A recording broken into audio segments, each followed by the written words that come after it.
ಇವೆಲ್ಲ ತಾಡ್ರಣ camera Kumar sir Srinivas sir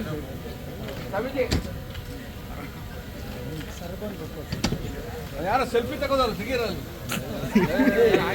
ಈ ಸಮಾರಂಭದಲ್ಲಿ ನಾನು ಈ ಮಾತಾಡಬೇಕಾದ್ರೆ ಯಾವುದೇ ವಿಧವಾದ ಸಣ್ಣ ಪುಟ್ಟ ತಪ್ಪು ಅಥವಾ ಲೋಪದೋಷ ಕಂಡು ಬಂದರೆ ಯಾರು ಕೂಡ ಅನ್ಯತಾ ಭಾವಿಸ್ಬೇಡಿ. ಕಾರಣ ಏನಂದರೆ ನಾನು ಪರಿಸ್ಥಿತಿಯ ಒತ್ತಡಕ್ಕೆ ಸಿಲುಕಿ ಓದೋಕ್ಕಾಗಲೇ ಇಲ್ಲ. ನಾನು ಓದಿರೋದೇ 9ನೇ ಕ್ಲಾಸು, ಕನ್ನಡ ಮೀಡಿಯಮ್, ಇಷ್ಟಪಟ್ಟು ಕಷ್ಟಪಟ್ಟು ಪಾಸಾಗಿದ್ದು SSLC, ಅದು ದುಡ್ಡು ಕೊಟ್ಟು. ಯಾಕಂದರೆ ಯಾವುದೇ ಒಬ್ಬ ಬರಹಗಾರನಿಗೆ ಯಾವುದೇ ವಿಚಾರ ಮಾತಾಡಬೇಕಾದ್ರೂ ತಪ್ಪಿರಬಾರ್ದು. ನಾನೇನು ರಾಹುಬತ್ತೂರು ದಿವಾನರು ಮಹಾರಾಜ ವಂಶದಲ್ಲಿ ಹುಡ್ತಾನಲ್ಲ, ತೀರಾ ಗಡುಬಡಿಸ್ತಾನೆ.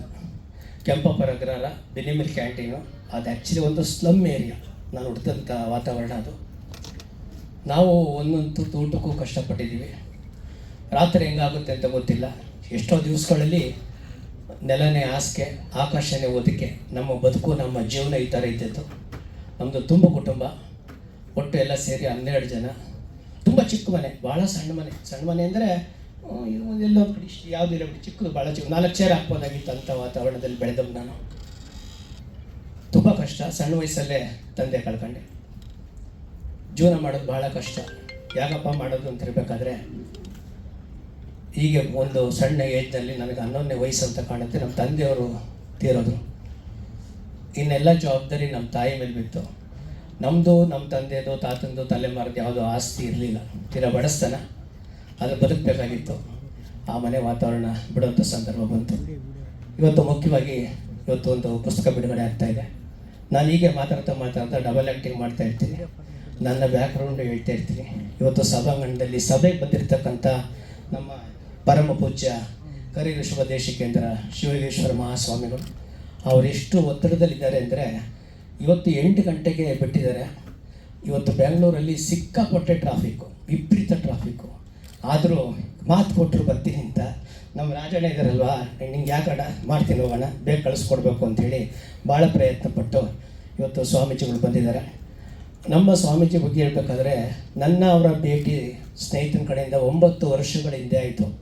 ನಾನು ಬಹಳಷ್ಟು ನೊಂದಿದ್ದೆ. ಇಷ್ಟೇ ಹೇಳಿದ್ದು, ನೀನು ಧೈರ್ಯವಾಗಿರೋ ಎಲ್ಲ ಕೆಲಸ ಆಗುತ್ತೆ ಅಂತ. ಎಲ್ಲರೂ ಏನು ಹೇಳ್ತಾರೆ ಅಂದರೆ DKS ಅಂತ ಕರೀತಾರೆ. ಇವತ್ತು ನಿಮ್ಗೆ ಗೊತ್ತಿರಬೇಕು, DKS ಅಂದರೆ ಕರ್ನಾಟಕದ ಮುಖ್ಯಮಂತ್ರಿ. ಅದಕ್ಕೆ ನಮ್ಮ ಗುರುಗಳ ಆಶೀರ್ವಾದ ತುಂಬ ಇದೆ. ಶ್ರೀನಾ ಅಂತ ಕರೀತಾರೆ, ಶ್ರೀನಿವಾಸ್ ಅಂತ ಕರೀತಾರೆ. ಭಾಳಷ್ಟು ಇದು ಮಾಡ್ತಾರೆ. ತುಂಬ ಎಲ್ಲ ಕೆಲಸದಲ್ಲೂ ಭಾಗಿಯಾಗಿರೋದು. ಇವತ್ತು ನಮ್ಮ ಗುರುಗಳು ಒಂದು ಮಠ ಬಿಡಿಸ್ತಿದ್ದಾರೆ. ಅದು ನೊಣವಿನಕೆರೆ ಕಾಡುಸಿದ್ದೇಶ್ವರ ಮಠ. ಆ ಮಠದಲ್ಲಿ ಇವತ್ತೆಲ್ಲ ತಮಾಷೆಗೆ ಹೇಳ್ತಾರೆ. ನಾನು ನನ್ನ ಮಗನಿಗೆ ಹೇಳ್ತಾ ಇರ್ತೀನಿ, ಯಾಕಂದರೆ ಆಸೆಯಿಂದ ಹೋಗಬೇಡಿ, ಆನೆ ಕಳ್ಕೊಬೇಕಾಗುತ್ತೆ ಅಂತ. ಆನೆ ಅಂದರೆ ಆರೋಗ್ಯ, ನೆಮ್ಮದಿ. ಮೊದಲನೇದು ಆರೋಗ್ಯ, ಇನ್ನು ಮಿಕ್ಕಿದೆಲ್ಲ ಮನೆ, ಮಠ, ಆಸ್ತಿ, ಚಿನ್ನ, ಬೆಳ್ಳಿ, ವಜ್ರ. ಎಷ್ಟೋ ಜನಕ್ಕೆ ಇವತ್ತು ಆರೋಗ್ಯದಲ್ಲಿ ಬಹಳಷ್ಟು ಸಮಸ್ಯೆ ಇದೆ. ಇವತ್ತು ನಮ್ಮ ಗುರುಗಳು ಆನೆ ಸಾಕಿದ್ದಾರೆ, ಕುದುರೆಗಳು ಸಾಕಿದ್ದಾರೆ, ಹಸುಗಳು, ಕರುಗಳು ಸಾಕಿದ್ದಾರೆ, ವಿದ್ಯಾದಾನ ಮಾಡ್ತಾಯಿದ್ದಾರೆ. ಪ್ರತಿ ದಿವಸ ಅನ್ನದಾಸೋಹ ನಡೀತಾ ಇದೆ ಮಠದಲ್ಲಿ. ಇವತ್ತು ನನ್ನ ಮಾತಿಗೆ ಬೆಲೆ ಕೊಟ್ಟು ಇವತ್ತು ನನ್ನ ಈ ವೇದಿಕೆಗೆ ಬಂದು ನನ್ನ ಈ ಪುಸ್ತಕ ಬಿಡುಗಡೆ ಮಾಡೋಕ್ಕೆ ಒಪ್ಕೊಂಡಿರ್ತಕ್ಕಂಥ ಸ್ವಾಮೀಜಿಗಳಿಗೆ ಈ ವೇದಿಕೆ ಪರವಾಗಿ, ನಿಮ್ಮೆಲ್ಲರ ಪರವಾಗಿ ನಾನು ಈ ಸಭೆಗೆ ಸ್ವಾಗತ ಕೊಡ್ತಾ, ನನ್ನ ಸಣ್ಣದಿದು ದಯವಿಟ್ಟು ನನ್ನ ಮಗ, ನನ್ನ ಶ್ರೀಮತಿ ಮತ್ತು ನಮ್ಮ ದಂಪತಿಗಳು ಇಬ್ಬರು, ಎಲ್ಲರೂ 3 ಜನ ಬನ್ನಿ ದಯವಿಟ್ಟು. ಕಾರ್ಯಕ್ರಮದ ಕೇಂದ್ರ ಬಿಂದು ನನಗೆ ಕೆಲವು ದಿನಗಳ ಹಿಂದೆ ಶಣೈ ಬಂದು ಹೇಳಿದರು, BK ಶ್ರೀನಿವಾಸ್ ಅವರ ಬಗ್ಗೆ ಗೊತ್ತಲ್ವ. ನಾವೆಲ್ಲ ಸಿನಿಮಾ ಜರ್ನಲಿಸ್ಟ್ ಆಗಿದ್ದವರು.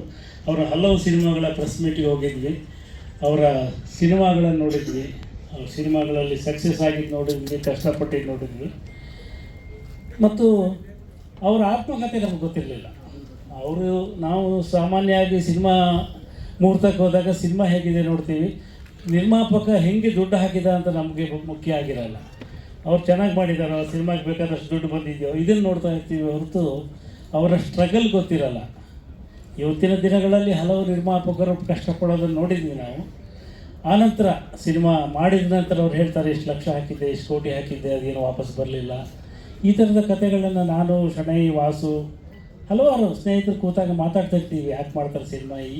ಈಗಿನಂತೂ ಒಂದು ಸಿನಿಮಾ ಮಾಡೋಕ್ಕೆ ಯಾರಾದ್ರು ಬಂದರೆ ಭಯ ಆಗುತ್ತೆ. ಅವರ ಮುಂದಿನ ಕತೆ ಹೇಗಿರ, ಏನಾಗ್ಬೋದು. ಅವ್ರು ಎಲ್ಲಿ ಮಾಡ್ತಾರೆ ಸಿನಿಮಾನ, ಯಾರು ತಗೋತಾರೆ, ಅವ್ರ ಕಷ್ಟಗಳೇನು, ಇದೆಲ್ಲ ನೋಡಿದಾಗ ಒಂಥರ ಆತಂಕ ಆಗುತ್ತೆ. ಇವ್ರು ಹೇಳಿದರು ನಾನು ಹಾಲ್ ಶ್ರೀನಿವಾಸ ಅಂತ, ಅವರು ಹಾಲಲ್ಲ ಹಾಲ್ ಶ್ರೀನಿವಾಸ, ಅವರು ಎಲ್ಲನೂ ಮಾಡಿದ್ದಾರೆ ಕೆಲಸ. ನನಗೆ ಅವ್ರು ಮಾತಾಡ್ತಿದ್ದಾಗ ನನ್ನನ್ನು ಯಾಕೆ ಕರೆಸಿದ್ರು ಅಂತ ಅನುಮಾನ ಬಂತು. ಯಾಕಂದರೆ ಎಷ್ಟು ಚೆನ್ನಾಗಿ ಅವ್ರ ಕತೆ ಹೇಳಿದ್ರು ಅಂದರೆ, ಅವರು ಮೊದಲಿನಿಂದ ಅವರ ಇವತ್ತಿನ ತನಕದ ಕಥೆಯನ್ನು ಬಹಳ ಸೊಗಸಾಗಿ ಬಿಚ್ಚಿಟ್ರು. ಆ ಬಿಚ್ಚಿಡ್ತಾ ಯಾರೆಲ್ಲ ಅವರಿಗೆ ನೆರವಾಗಿದ್ದಾರೋ ಅವರನ್ನು ಕೂಡ ಸ್ಮರಣೆ ಮಾಡಿಕೊಂಡ್ರು. ಇಂಥ ಒಂದು ಕತೆ ನಮ್ಮದಾಗಿದ್ದರೆ ನಾವು ಕಣ್ಣೀರಿನ ಜೊತೆ ಹೇಳ್ತಿದ್ವಿ, ಒಂದು ತೊಟ್ಟು ಕಣ್ಣೀರಲ್ಲಿ ಹೇಳಿಲ್ಲ, ಅವರು ಪ್ರೀತಿಯಿಂದ ಹೇಳಿದ್ರು. ನಾವೆಲ್ಲ ಹೇಳ್ತೀವಲ್ಲ, ಊಟಕ್ಕೆ ಅಂದರೆ ಜೀವನಕ್ಕೆ ಏನು ಬೇಕಂದರೆ ರೋಟಿ ಕಪಡ ಅವ್ರ ಮಕಾನ, ಇದು ಜಗತ್ತಿನ ನಿಯಮ. ಬಟ್ ಕೆಲವರಿಗೆ ಅಷ್ಟು ಸಾಕಾಗಲ್ಲ.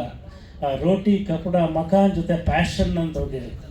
ಇವರಿಗೆ ಸಿನಿಮಾದ ಪ್ಯಾಷನ್, ಸಿನಿಮಾ ಮಾಡಬೇಕು. ಏನಾಗಿದೆ, ಸ್ವಲ್ಪ ದುಡ್ಡಿದ್ದರೆ ಒಂದು ಸಿನಿಮಾ ಒಳ್ಳೆ ನಿರ್ದೇಶಕನ ಹುಡುಕಬೇಕು. ಆ ಹುಡುಕಾಟದಲ್ಲಿ ಅವ್ರು ಸೋತಿರ್ಬೋದು, ಆದರೆ ಒಳ್ಳೆಯ ಸಿನಿಮಾವನ್ನು ಮಾಡಬೇಕು ಅಂತ ಹೇಳುವ ಅವರ ಅದಮ್ಯವಾದ ಒಂದು ಆಸೆ. ಆ ಆಸೆಯ ಅಂದರೆ ಒಂದೆರಡು ಸಿನಿಮಾ ಅಲ್ಲ, ಅವ್ರು ನಿರಂತರವಾಗಿ ಸಿನಿಮಾ ಮಾಡ್ತಾ ಬಂದರು. ನನಗೆ ಅವ್ರ ಬಗ್ಗೆ ಉದಯ ಮರಕಿಡಿ ಅವ್ರು ಮಾತು ಹೇಳಿದರು, ಬೆಂಕೋಶ್ರೀ ಅಂತ ಒಬ್ಬ ನಿರ್ಮಾಪಕ ಸಿಕ್ಕಿದರೆ ಆ ಇಂಡಸ್ಟ್ರಿ ನಿಜವಾಗೂ ಪುಣ್ಯ ಮಾಡಿದೆ ಅಂತೇಳಿ. ಯಾಕಂದರೆ ಅಷ್ಟು ಪ್ಯಾಷನ್ನಲ್ಲಿ ಒಂದು ಸಿನಿಮಾ ಮಾಡೋದಿದೆಯಲ್ಲ, ತನ್ನೆಲ್ಲವನ್ನು ಕೊಟ್ಟು, ಅಂದರೆ ಉದ್ಯಮಕ್ಕೆ ಬರುವವರು ದುಡ್ಡು ಮಾಡಬೇಕು ಅಂತ ಬರ್ತಾರೆ, ಬಟ್ ಇವರಿಗೆ ದುಡ್ಡು ಮಾಡೋದು ಸೆಕೆಂಡ್ರಿ ಆಗಿತ್ತು, ಒಳ್ಳೆ ಸಿನಿಮಾ ಮಾಡೋದು ಪ್ರೈಮರಿ ಆಗಿತ್ತು. ಅವರ ಕಥೆಗಳ ಆಯ್ಕೆಗಳನ್ನು ನಾವು ನೋಡಿದ್ದೀವಿ, ಅವರ ನಿರ್ಮಾಪಕರನ್ನು, ಅವ್ರ ನಿರ್ದೇಶಕರನ್ನು ಆಯ್ಕೆ ಮಾಡಿದ್ದು ನೋಡಿದ್ದೀವಿ. ಈ ಪುಸ್ತಕದಲ್ಲಿ ಇಂಡಿಯನ್ ಎಕ್ಸ್‌ಪ್ರೆಸ್ನವರು ಪಬ್ಲಿಷ್ ಮಾಡಿದ್ದಾರೆ. ಎಷ್ಟು ಚೆನ್ನಾಗಿದೆ ಅಂದರೆ ಪುಸ್ತಕ, ಇವತ್ತಿನ ಕಾಲಕ್ಕೆ ತಕ್ಕಂತಿದೆ. ಅಂದರೆ ಕಡಿಮೆ ಮಾತು, ಹೆಚ್ಚು ಫೋಟೋಗ್ರಫಿ. ಅವ್ರು ಯಾರ ಜೊತೆ ಒಡನಾಡಿದ್ದಾರೆ, ಅವ್ರ ಜೀವನ ಹೆಂಗೆ ಬಂದಿದೆ. ಈ ಫೋಟೋದಲ್ಲಿ ಒಬ್ಬ ವ್ಯಕ್ತಿಯ ಬದುಕನ್ನು ನೋಡೋದಂದರೆ ಒಂದು ವಿಡಿಯೋ ಸಿನಿಮಾ ನೋಡ್ದಂಗಿದೆ. ಕೆಲವು ಸಣ್ಣ ಪುಟ್ಟ ವಿವರಗಳಿವೆ, ಅದ್ರ ಜೊತೆ ಎಲ್ಲ ಫೋಟೋಗಳಲ್ಲಿ ಅವರ ಬದುಕು ಓಪನ್ ಆಗ್ತಾ ಹೋಗುತ್ತೆ. ಸಾಮಾನ್ಯವಾಗಿ ಒಬ್ಬ ನಿರ್ಮಾಪಕನ ಕಥೆ ಅಂದರೆ ಶಾರಗೋಂದೂರಿಗೆ ಗೊತ್ತಿದೆ, ಅದು ಕನ್ನಡದಲ್ಲಿ ಒಬ್ಬ ನಿರ್ಮಾಪಕನ ಕಥೆಯನ್ನು ಬರೆದ್ರೆ ಅದು ಇಡೀ ಕನ್ನಡ ಚಿತ್ರರಂಗದ ನಿರ್ಮಾಪಕರ ಕಥೆ ಆಗಿಬಿಡುತ್ತೆ ಅದು ಇವತ್ತು. ಯಾಕಂದರೆ ಎಲ್ಲರ ಕಥೆಯೂ ಒಂದೇ. ಇವತ್ತು ನಾವು ಹೇಳ್ತೀವಿ ಪತ್ರಿಕೋದ್ಯಮ ಕಷ್ಟದಲ್ಲಿದೆ ಅಂತ, ಸಿನಿಮಾ ಅದಕ್ಕಿಂತ ಕಷ್ಟದಲ್ಲಿದೆ. ಪತ್ರಿಕೋದ್ಯಮ, ಪತ್ರಿಕೆಯ ಸುದ್ದಿ, ಪತ್ರಿಕೆಯನ್ನು ಮುದ್ರಣ ಮಾಡೋದು, ಮಾರಾಟ ಮಾಡೋದು, ಇದೆಲ್ಲ ಒಂದು ಸಂಕಷ್ಟದ ಜಗತ್ತು. ಹಲವು ಮಂದಿ ಪತ್ರಕರ್ತರು ಕೆಲಸ ಕಳ್ಕೊಂಡಿದ್ದಾರೆ.